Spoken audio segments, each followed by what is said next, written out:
Parole. Ok. Alors, en fait, on va repartir où on en était la semaine dernière. Je vais repartager l'écran.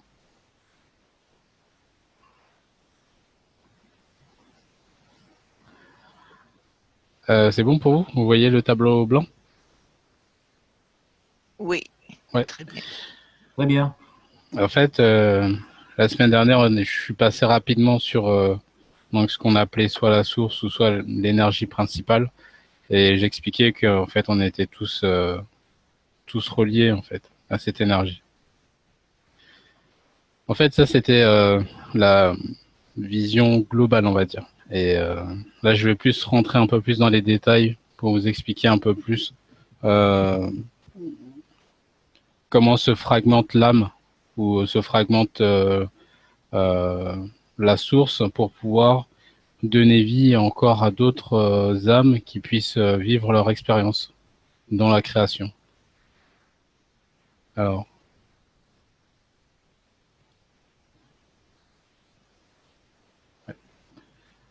donc on commence en fait avec l'énergie principale.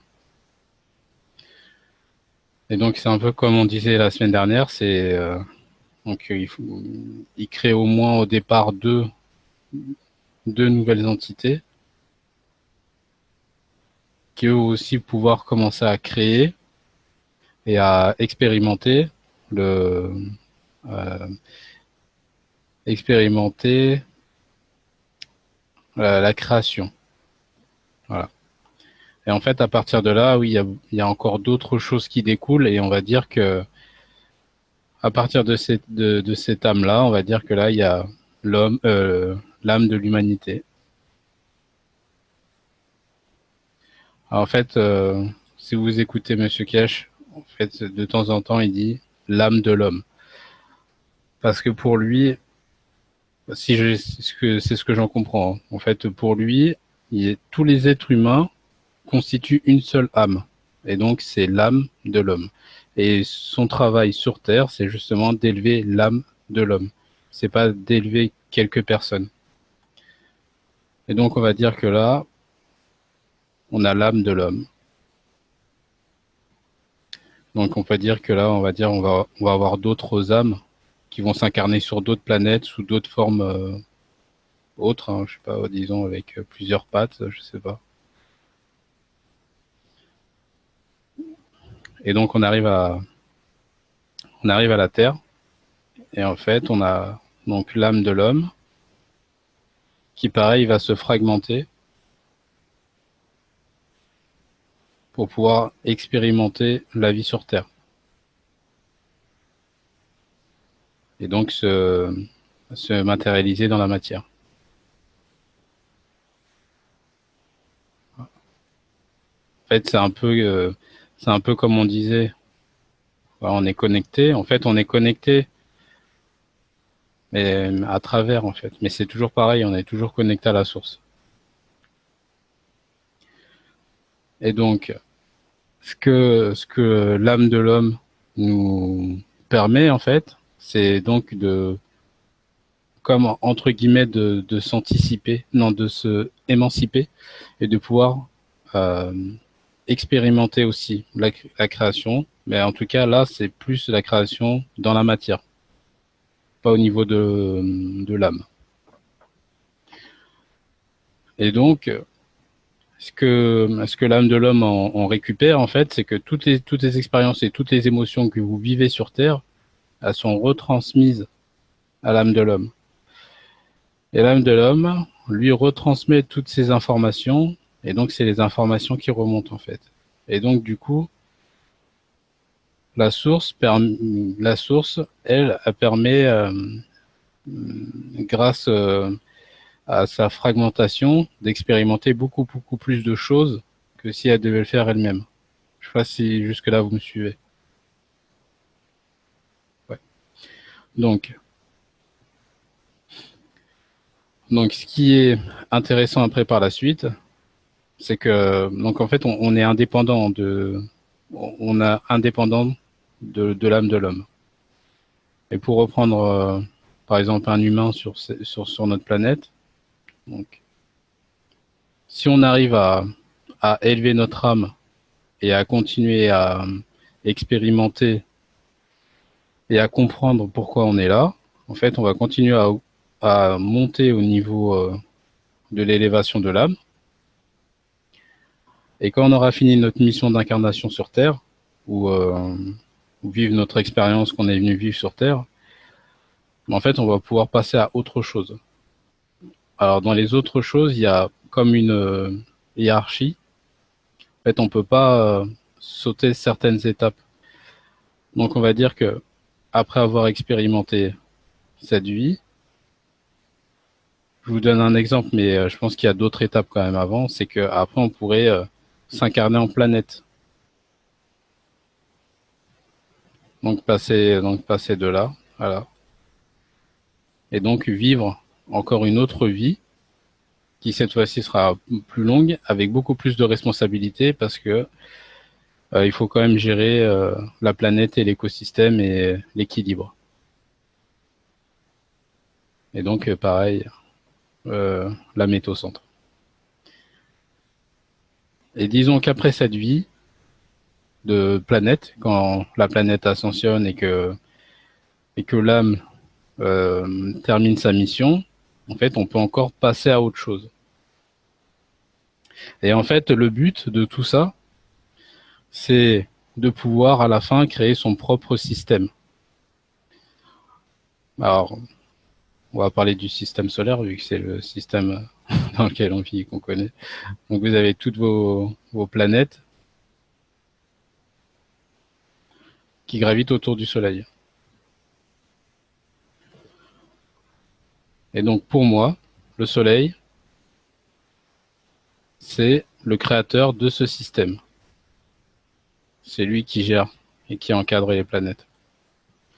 Et qui permet donc de sa création matière, il permet à des âmes de venir s'incarner dans la planète pour pouvoir lui donner vie et donc vivre cette vie de planète jusqu'à pouvoir vivre la vie du soleil en fait. Donc de pouvoir créer son propre système. Et en fait, quand vous regardez le soleil, ben, en fait, vous regardez un créateur. En fait, c'est comme si vous regardez comme si vous voyez un être de lumière. Ouais, ou un créateur, c'est bien. Créateur, c'est bien. Donc voilà, c'est un créateur visible. C'est ça qui est super. Et donc, en fait, tout ça, c'est pour comprendre la création. Donc, comprendre ce qu'a entrepris la source au départ, de vouloir expérimenter et créer tout ce qui est créé actuellement. Donc, ah oui, je voulais aussi vous parler. Donc, il y a plusieurs âmes. On pourrait dire que c'est des âmes, comme l'âme de l'homme, on pourrait dire que c'est une âme source. Ou ouais, source, c'est bien. Mais vous avez plusieurs âmes sources qui sont sur cette planète. Donc, on pourrait parler des arbres. Hop. On pourrait parler des animaux.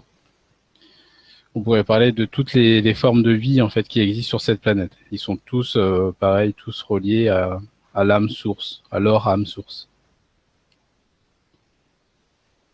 Est-ce que pour l'instant c'est bon? Est-ce que vous avez des questions? Oui, j'en ai une, Adil. Oui. C'est le principe d'amour du premier cercle que tu as fait voir là. Est-ce qu'il a suivi toutes les opérations pour, en créant, on devient le propre créateur? Est-ce que l'amour a bien suivi? Ah oui, oui, on est obligé. On est obligé. Ah oui, non, mais tu peux le développer, ça, s'il te plaît? Je vois pas trop comment je pourrais développer ça, mais oui, tu as raison. En fait, on peut pas faire tout ce chemin-là sans amour. C'est impossible. Voilà, c'est ça, c'est très intéressant, hein. Voilà, c'est par amour de la création en fait Non, c'est l'amour, l'amour du créateur. Ah oui, d'accord, je comprends ce que tu L'amour veux du dire. créateur, et je suis après faire le lien avec ce qui on a passé là tout à l'heure, qui pourrait contredire l'armement. Comprends? Parce qu'autrement, si on peut retomber dans les anciens schémas et retomber encore dans un principe de dualité, eh ben on est foutu. Oui, je comprends. Mais après, ce qui s'est passé sur notre planète, c'est vraiment un cas à part, hein. Toutes les autres planètes sont habitées, mais ils vivent pas ce que nous on vit sur cette planète. Ce qu'on vit sur cette planète. Je sais pas. Moi, fait, je sais. oui, mais moi, ça me tient à cœur que on répète pas les schémas du passé. Non, en fait, là, on pourra plus répéter les schémas du passé parce qu'on rentre dans un nouveau cycle et en fait, c'est un cycle de lumière. Il y aura plus de place pour la négativité. Hmm.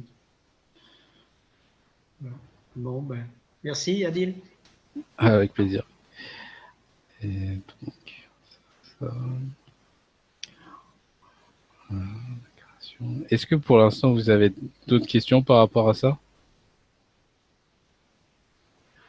Ok. Alors, là, c'est vraiment une vue de l'âme. En fait, c'est plus le chemin de l'âme. Ce qu'elle est venue expérimenter au final. C'est pouvoir créer son système. Mais après avoir créé son système, comme le système solaire, il y a encore d'autres étapes. Et jusqu'à, bon, ça c'est mon avis, mais jusqu'à devenir une propre source et pouvoir créer son propre univers. Et donc repartir sur le même schéma que la première source.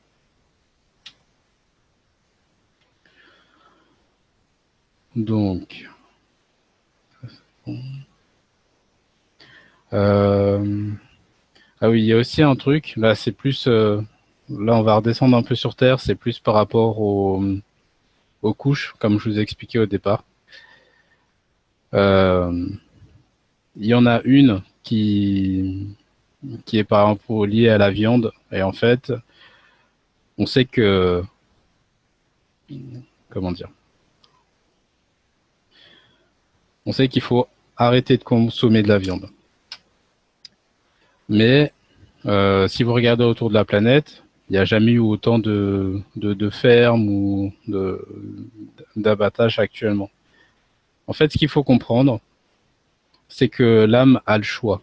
Donc ça veut dire que l'âme a le choix de s'incarner ou pas.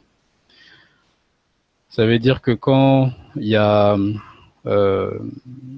a un veau qui naît, en fait, l'âme est consciente de de ce qu'elle va vivre. Donc, ça veut dire que elle vient, tout en sachant ce qui va se passer, mais elle le fait par amour pour faire évoluer l'humanité.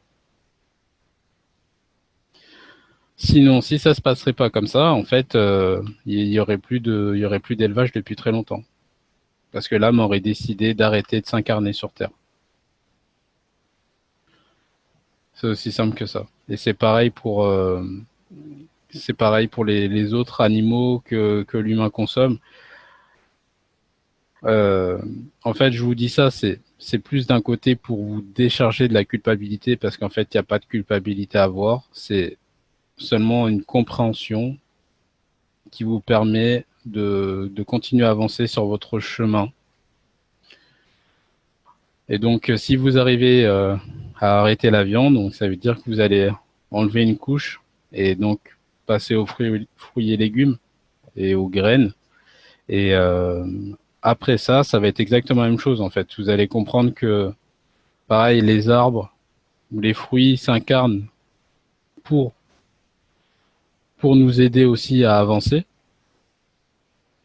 Mais bon, ils s'incarnent aussi pour vivre, hein, mais ils savent ce qu'ils vont vivre hein, comme expérience. Hein. Parce qu'on sait tout à l'avance. Quand on vient sur Terre ou sur une autre planète, on connaît déjà toute notre histoire, les interactions qu'on va avoir avec les autres humains, on sait exactement tout ce qu'on va vivre.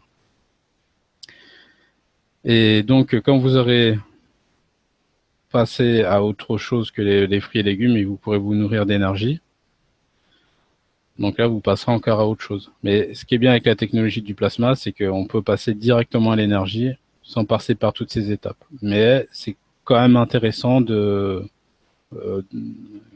de connaître en fait, d'avoir ce savoir. Je trouve que c'est intéressant.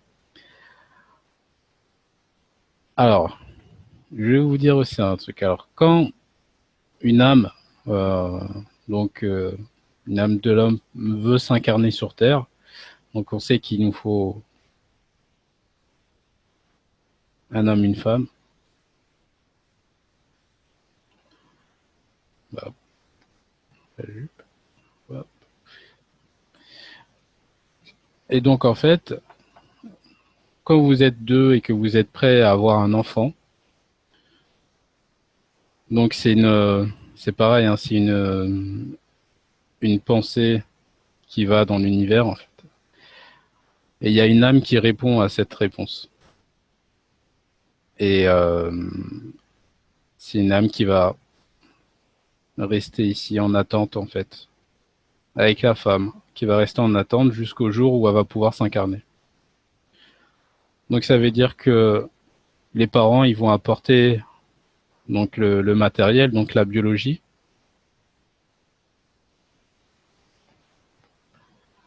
Et donc l'âme, elle va apporter la vie à cette matière.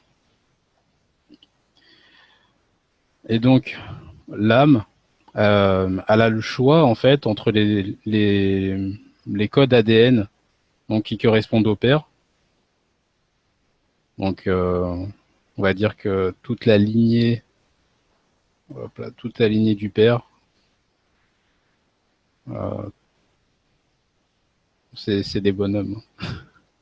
Donc toute la lignée du père et toute la lignée de la mère en fait. Et l'âme va pouvoir, à partir d'un moment, et il va pouvoir piocher dans dans toute cet ADN pour pouvoir créer euh, l'humain qui veut être en fait. Donc ça veut dire les yeux, la couleur des yeux, la couleur de la peau, des cheveux, la texture. En fait, il va pouvoir tout créer à partir de là. Et en fait,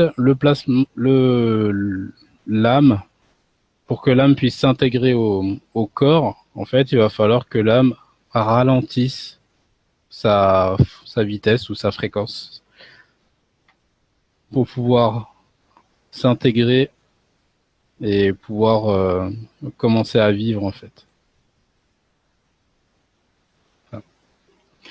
Alors, ce qu'il faut savoir aussi, c'est qu'il n'y a pas que forcément euh, des âmes de l'homme qui s'incarnent sur Terre. Vous avez des âmes qui vont s'incarner euh, d'autres, on va dire races, de d'autres races. Je trouve pas le mot correct, mais on va dire d'autres races qui peuvent s'incarner. Et donc D'autres oui, systèmes stellaires, d'autres systèmes stellaires. oui, voilà, de d'autres systèmes stellaires, donc d'autres entités ou ouais, d'autres âmes, ça va être plus simple. D'autres âmes qui vont venir s'incarner. Et en fait, sur notre planète, donc il y a des humains, donc il y a des humains humains, et donc il y a des humains, mais qui font partie de d'autres systèmes. Donc en fait, c'est pas la peine de chercher des extraterrestres dans le ciel. Il y en a partout sur Terre déjà. On y est tous. Voilà, donc il y avait ça qui était intéressant. Est-ce que vous avez des questions sur ça? Oui, moi j'en ai une à dire et c'est le même, peut-être c'est le mot incarné, parce que M. Cash est pas mal fort sur le fait que nous sommes pas, nous ne réincarnons pas comme tel, que chaque âme est. Est-ce que tu peux m'aider là-dessus, Jean-Jacques? Est-ce que j'ai compris ou est-ce que tu as eu la même idée ici? Et peut-être c'est seulement le mot incarné. Peut-être c'est parce que immédiatement j'entends le mot réincarné. Et la façon que j'ai compris, M. Cash, c'est qu'on ne fait pas ça. Que nous sommes des nouveaux âmes à chaque fois. On retient toute l'histoire de notre ADN, mais on ne peut pas être la même qu'on était. Tu veux dire on peut pas se réincarner plusieurs fois sur la même planète, c'est ça? Ou même de tout. Mais j'ai jamais vraiment fortement compris ça parce que moi j'ai toujours cru en la réincarnation et là c'est comme si c'est pas ça qui se transforme. Alors, Monsieur Kesh dit effectivement, je ne sais plus dans quel KSW, que la réincarnation n'existe pas. D'accord. À de très très rares exceptions. Parce qu'en fait, comment dire? En fait, si on se réfère au fait que nous sommes un agrégat de champs magnétiques, c'est pas possible de se réincarner. En fait, c'est comme si on se réincarnait à travers des centaines d'âmes. Donc on peut pas être la même, ça n'existe pas. On peut pas faire un duplicata. D'accord, je vois, je comprends, oui, dans le Ouais. sens dans lequel tu veux le dire. Ouais. Moi, je peux vous proposer une autre image. Je ne sais pas si elle peut aider à mieux cerner les choses, mais l'idée de réincarnation est une idée linéaire. Elle est associée avec l'histoire de temps. Alors que comme on n'est pas limité au temps, on est hors temps. En fait, toutes les soi-disant réincarnations se passent simultanément. Et du coup, il n'y a pas de réincarnation, il y a juste simultané de toutes les expériences vécues, hors temps. Ok. Merci. Alors, Monsieur Kesh avait dit ça, je crois que c'était juste avant Noël. Exact. Et voilà. Voilà. Voilà. Ouais. Et donc il avait insisté assez lourdement là-dessus, mais il avait dit qu'il y avait des exceptions, que c'était très rare. En métaphysique, ça c'est une intervention personnelle, pour pouvoir se réincarner, il faut se distinguer de la masse de toutes les âmes. C'est-à-dire que toutes les... Alors je vais donner une image. Lorsque les âmes... on est comme des gouttes d'eau. Si on continue à se comporter tel qu'on le fait depuis 2000 ans ou 10 000 ans, toutes les gouttes d'eau que nous sommes vont retourner dans l'océan. Alors, essayez de retrouver la même goutte d'eau dans l'océan. C'est impossible. La prochaine goutte d'eau vous allez extraire de l'océan ne sera jamais celle que vous étiez avant. La seule façon de se distinguer des autres gouttes d'eau, c'est de se transformer en glaçon. Donc là, si vous jetez un glaçon à la mer, vous pouvez le récupérer.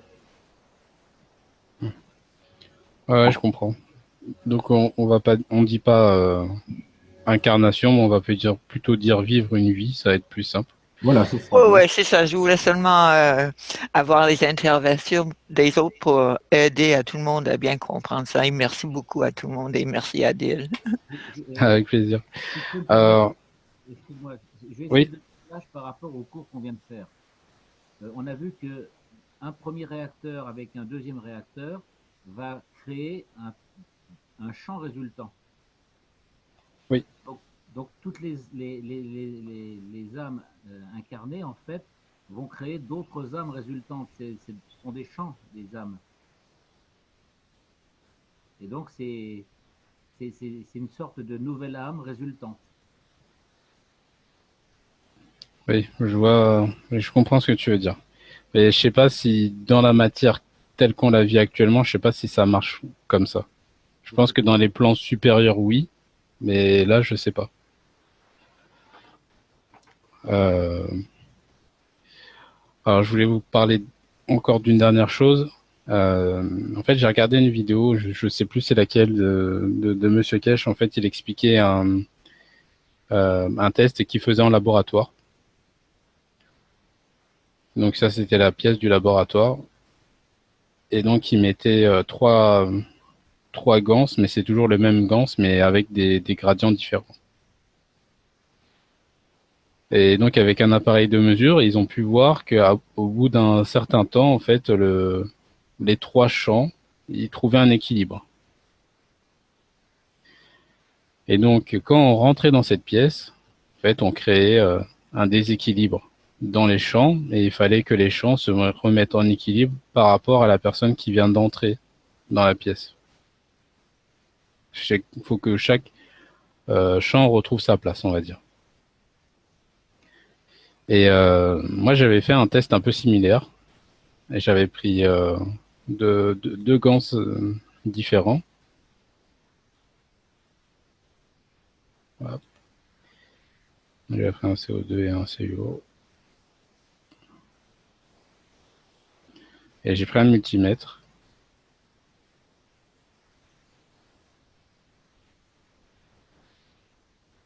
Et donc j'ai mis un fil ici et un fil là. Donc j'ai réglé sur, je crois que c'est 200 milliampères, je crois. Et en fait, là, vous avez une variation. Quoi, il y a un courant, en fait. Il faudrait que c'était à peu près 15 milli, un truc comme ça.